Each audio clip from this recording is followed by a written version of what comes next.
C'est un plaisir de vous retrouver pour ce nouveau numéro de votre capsule quotidienne, la marche vers les présidentielles.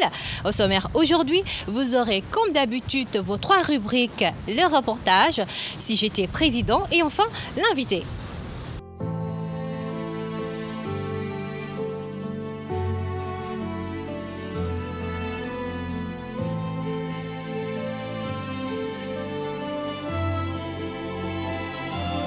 Nous abordons le volet éducatif aujourd'hui.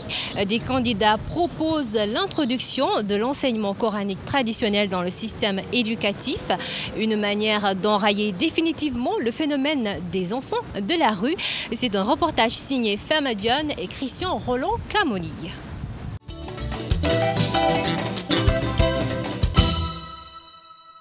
Quelle politique pour et par l'éducation sénégalaise? Les acteurs de l'éducation souhaitent des réponses des différents candidats engagés dans la course à l'élection présidentielle de ce 24 février.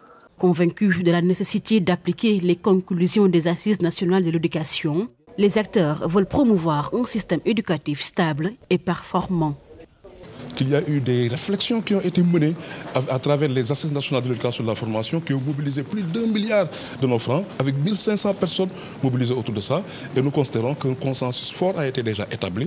Et donc sur cette base, nous devons cheminer vers la mise en œuvre de ce consensus. Aujourd'hui, de par les réponses des différents candidats, nous avons senti que chacun s'est engagé évidemment à aller dans le sens de mettre en œuvre les engagements issus des ANEF. Pour enrayer définitivement le phénomène des enfants de la rue, un des candidats à la présidentielle propose d'inclure l'enseignement des écoles coraniques traditionnelles dans le système éducatif. Pour cet acteur de l'éducation, l'idée est bonne, mais il faudra au préalable trouver un consensus. Il faut que les dirigeants de notre pays aussi fassent en sorte qu'on puisse éduquer tout le monde et sans exclusion.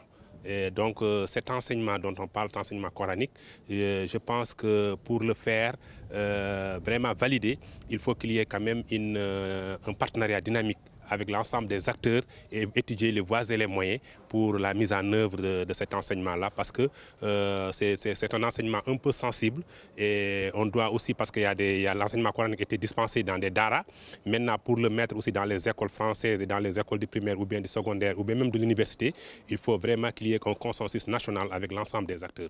Au Sénégal, les chiffres de l'éducation promue ne concernent que le domaine du système formel.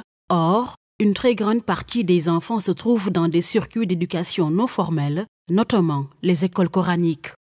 Place à présent à la rubrique « Si j'étais président ». Nous avons donné la parole aux citoyens sénégalais. Ils se sont prononcés sur leurs aspirations pour le Sénégal. Suivons ensemble leurs réponses.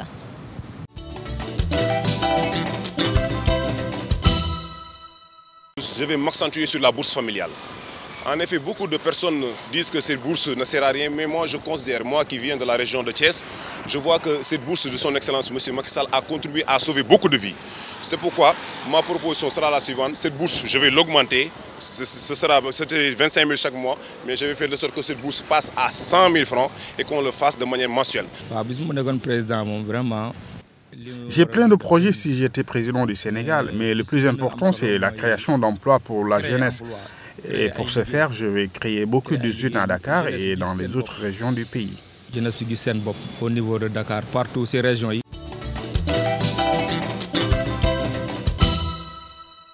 Nous terminons par la rubrique invité. Aujourd'hui, nous recevons M. Ibrahima Diouf, membre du parti politique, le Parti de l'Unité et du Rassemblement PUR, du candidat à la présidentielle Issa Sall.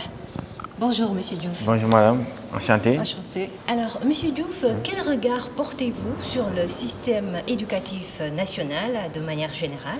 Aujourd'hui au Sénégal, on sait que notre système éducatif, en tout cas dans l'ensemble, c'est bon, mais il nous reste en tout cas à l'adapter à l'emploi. Parce qu'on forme des gens, mais une fois sortis, leur parchemin en poche, ils peinent à trouver du boulot. Et même ce boulot-là, souvent, ce qu'ils apprennent au niveau de l'école n'est pas adapté à l'entreprise. Ce qui fait aujourd'hui, il est important qu'on revoie ce système-là afin de l'améliorer et vraiment de pouvoir le connecter à l'entreprise, connecter maintenant aux dirigeants des Sénégalais connecter cela aussi au niveau mondial pour que vraiment qu'on puisse vraiment stimuler notre imagination et rendre en tout cas nos concitoyens opérationnels. Et comment comptez-vous changer le système éducatif au Sénégal, notamment dans l'enseignement supérieur? Pour ce qui est de l'enseignement supérieur, nous, ce que nous proposons déjà, dans un premier temps, c'est, par exemple, on veut réformer, parce que le diplôme qui te permet d'aller dans l'enseignement supérieur, c'est le bac. Aujourd'hui, le bac avec des séries. Aujourd'hui, on veut réformer le bac en supprimant les séries. Pourquoi? Parce que notre système, aujourd'hui, on sait qu'on forme plus de littéraires que de scientifiques. Donc, les statistiques disent que nous avons 70% de bacheliers littéraires contre 30% de bacheliers scientifiques. Aujourd'hui, nous avons besoin de techniciens, en tout cas, même pour l'industrialisation, il nous faut des techniciens, des scientifiques pour l'outillage, parce qu'il nous faut faire ce qu'on appelle la science fondamentale. Alors que nous n'avons pas ça au Sénégal. Le Parti de l'Unité et du Rassemblement a prévu d'inclure l'enseignement des écoles coraniques traditionnelles dans le système éducatif au Sénégal. Alors, serait-il là une manière de mettre fin au phénomène, au problème purement social qui est le phénomène des enfants de la rue? Si on cible uniquement les dares, le Coran, tout ça c'est bien, mais il nous faut ces enfants-là, les aider à avoir un métier pour qu'après, parce qu'ils sont habitués à la mendicité. Une fois que tu as... C'est comme s'ils étaient des professionnels de la mendicité, alors que tel n'est pas le cas. Nous, on veut vraiment corriger ces défaillances-là, afin de maintenir, de respecter le choix des parents pour, si tu veux orienter ton enfant dans un enseignement religieux, mais n'empêche, il faut qu'on travaille le contenu pour que chaque Sénégalais qui sorte, quel que soit le système dans lequel tu es, que tu puisses être opérationnel. Raison pour laquelle notre vision dit que nous, on axe notre vision sur l'homme, qu'on doit capaciter, éduquer, former, surtout une formation citoyenne pour le faire, pour qu'il soit un acteur. Merci à vous, Monsieur Ibrahim Diouf. Je rappelle que vous êtes membre du Parti de l'Unité et du Rassemblement. Merci à vous, chers téléspectateurs qui nous regardez. C'était votre capsule quotidienne en marche vers les présidentielles au Sénégal.